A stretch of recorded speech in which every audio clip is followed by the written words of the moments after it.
এর যাবার সুযোগ রয়েছে।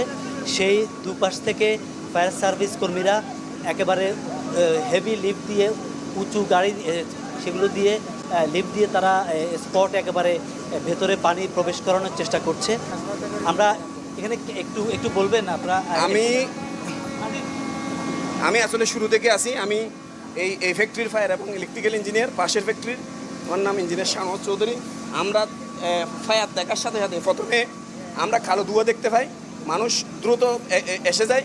আমার মনে হচ্ছে এই বিল্ডিংয়ে যথেষ্ট পরিমাণ ফায়ার সেফটির কোনো ইকুইপমেন্ট না থাকার কারণে ওরা ছোটোখাটো অগ্নিকাণ্ড নিয়ন্ত্রণ করতে না পারার কারণে আগুনটা দ্রুত বেড়ে যায়। আর পর্যাপ্ত পরিমাণ পানির অভাবের কারণে ফায়ারটা নিয়ন্ত্রণে চলে গেছে। এখন অন্তত 2 ঘন্টা পর্যন্ত ফায়ার হচ্ছে। আমার নলেজ অনুযায়ী যতটুকু জানি, আরসিসি বিল্ডিংয়ের যে স্ল্যাব আছে, স্ল্যাবগুলো 3 ঘন্টার উপরে যদি আপনার ফায়ার হয়ে যায় তাহলে